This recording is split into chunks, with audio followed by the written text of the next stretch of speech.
प्यारे रसगुल्लो, आज हम बात करेंगे कक्षा 9 विज्ञान का मैं नवंबर का पूरा रियल पेपर लेके आ गया हूं दोस्तों आपके सामने।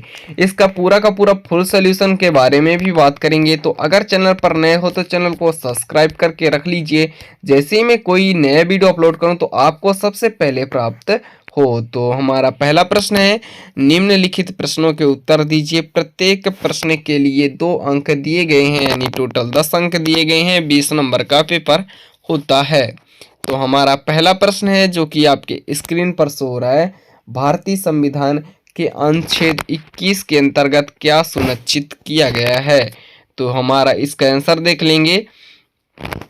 अनुच्छेद 21 में कहा गया है कि कानून द्वारा स्थापित प्रक्रिया के अलावा किसी भी व्यक्ति को उसके जीवन से वंचित नहीं किया जाएगा। इसका मतलब यह है कि प्रत्येक व्यक्ति को जीने का अधिकार है और निर्धारित कानूनी प्रक्रियाओं के अनुसार ही उसके जीवन को छीना जा सकता है। यह रहा प्रश्न नंबर 1 का आंसर, जिसका स्क्रीनशॉट आप कर लेंगे या लिंक डिस्क्रिप्शन में दिया गया है व्हाट्सएप ग्रुप और टेलीग्राम ग्रुप का। आपको सबसे पहले अगर पेपर चाहिए या पेपर का फुल सॉल्यूशन पीडीएफ चाहिए तो। इसी तरह हम बात करते हैं 2 नंबर प्रश्न की। तो औपनिवेशिक शासन के दौरान आरक्षित वनों की स्थापना के पीछे मुख्य उद्देश्य क्या था। इसी तरह हमारा दूसरा प्रश्न रहा। अब दूसरे प्रश्न की आंसर के बारे में हम बात करेंगे। तो दूसरे प्रश्न का आंसर जो कि आपके स्क्रीन पर शो हो रहा है, स्थानीय लोगों के अधिकारों का हनन करके वनों को आरक्षित घोषित करने का प्रावधान 1865 के वन अधिनियम के में निहित थे, जिन्हें 1878 और फिर 1927 में संशोधित करके पुनः अधिनियम किया गया। यह स्पष्ट था कि औपनिवेशिक काल में वनों को आरक्षित घोषित करने में व्यावसायिक हितों में प्राथमिकता दी गई थी। यह रहा क्वेश्चन नंबर 2 का आंसर जो कि आपके स्क्रीन पर शो हो रहा था। इसी तरह हम बात करेंगे प्रश्न क्रमांक 3 की। जी हाँ दोस्तों, हम बात कर रहे हैं प्रश्न क्रमांक 3 में क्या है, भारत में ब्रिटिश औपनिवेशिक शासन के दौरान पारित 1927 में वन अधिनियम का मुख्य उद्देश्य क्या था। तो हम बात करेंगे प्रश्न क्रमांक 3 में। तो प्रश्न क्रमांक 3 जो कि आपके स्क्रीन पर शो हो रहा है, भारतीय वन अधिनियम 1927 का उद्देश्य वनस्पति के आवाजाही को नियंत्रित करना, उसका शुल्क लगाना और यह किसी भी क्षेत्र में अनरक्षित वन संरक्षित वन या ग्राम वन के रूप में घोषित करने के लिए अपनाई जाने वाली प्रक्रिया की व्याख्या करना। इसी तरह हम बात करते हैं प्रश्न 4 की। तो प्रश्न 4 जो कि आपके स्क्रीन पर शो हो रहा है, प्रश्न 4 तो हो गया। इसी तरह हम बात करते हैं प्रश्न 5 की, युद्ध से जंगल क्यों प्रभावित होते हैं। तो युद्ध से जंगल प्रभावित क्यों होते हैं।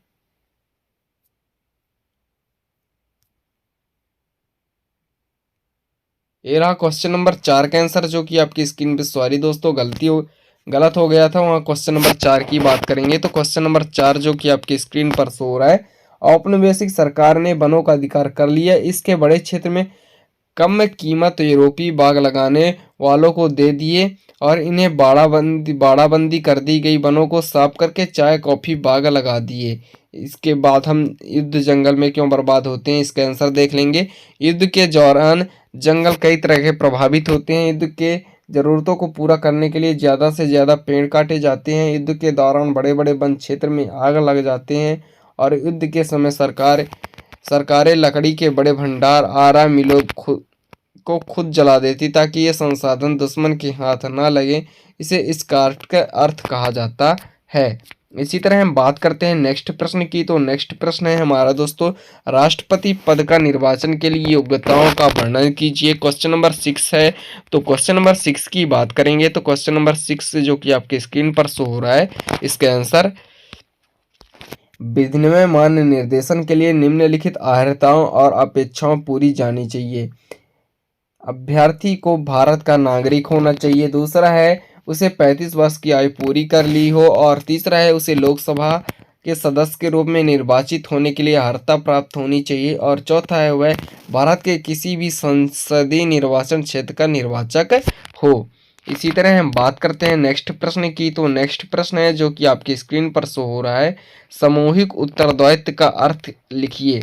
जी हाँ दोस्तों, सामूहिक उत्तरदायित्व का अर्थ लिखना है जो कि आपके स्क्रीन पर शो हो रहा है।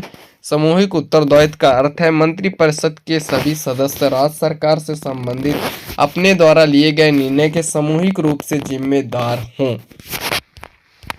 इसी तरह हम नेक्स्ट प्रश्न की बात करेंगे। तो नेक्स्ट प्रश्न जो कि आपके स्क्रीन पर शो हो रहा है, उपराष्ट्रपति को कैसे चुना जाता है और उसे कैसे हटाया जाता है, लिखिए। उपराष्ट्रपति को कैसे चुना जाता है और कैसे हटाया जाता है, लिखिए। तो ये रहा उपराष्ट्रपति का। उपराष्ट्रपति का निर्वाचन संसद के दोनों सदनों के सदस्यों से मिलकर बने निर्वाचन गण के सदस्यों द्वारा अनुपातिक प्रतिनिधित्व पद्धति के अनुसार एकल संक्रमणीय मत द्वारा होगा। यह ऐसे निर्वाचन मतदान गुप्त होगा। इसी तरह हम बात करते हैं नेक्स्ट प्रश्न की। तो नेक्स्ट प्रश्न है दोस्तों हमारा, संसद और विधानसभा में अंतर लिखिए। जी हाँ दोस्तों, संसद और विधानसभा में अंतर। तो यह विधानसभा है और ये रहा सांसद। इसमें दो अंतर आप देख लेंगे। प्रतिनिधि किसी राज्य या प्रांतीय निर्वाचन के क्षेत्र में प्रतिनिधित्व करता है, राष्ट्रीय स्तर पर विशिष्ट जिलों के प्रतिनिधित्व करता है। दूसरा है यह राज्य सरकार का स्तर है, तो राज्य या प्रांतीय स्तर पर, ये राष्ट्रीय स्तर पर क्षेत्राधिकार, राज्य विशिष्ट मुद्दों पे निपटाना, राष्ट्रीय स्तर के मामलों को निपटाना होता है। हम आखिरी प्रश्न देख लेंगे जो कि आपके पेपर में है। तो वन इलाकों में रहने वाले लोगों को जीविकोपार्जन के दो साधन कौन कौन से हैं? तो वन क्षेत्र में रहने वाले जीविकोपार्जन क्या क्या हैं? तो जंगल के छोटे छोटे भाग में झाड़ियों को काटकर तथा घास फूल को जलाकर जमीन साफ कर लेते थे। राख की पोटाश से जमीन पर्याप्त उपजाऊ बन जाती थी। पहाड़ियाँ लोग उस जमीन में अपने खाने के लिए विभिन्न प्रकार के दाल, चावल, ज्वार, बाजरा उगाते थे। इसी प्रकार के वे अपनी आजीविका के लिए जंगलों और चारागाहों पर निर्भर रहते थे। यह रहा पूरा का पूरा आंसर। आई होप दोस्तों यह वीडियो आपको अच्छा लगा हो। इसका पीडीएफ चाहिए तो लिंक डिस्क्रिप्शन में है। टेलीग्राम में और व्हाट्सएप ग्रुप का आप जाकर ज्वाइन कर लेंगे, आपको पूरा का पूरा पीडीएफ मिल जाएगा। मिलते किसी नए टॉपिक से इंटरेस्टिंग वीडियो, जब तक के लिए जय हिंद, बाय।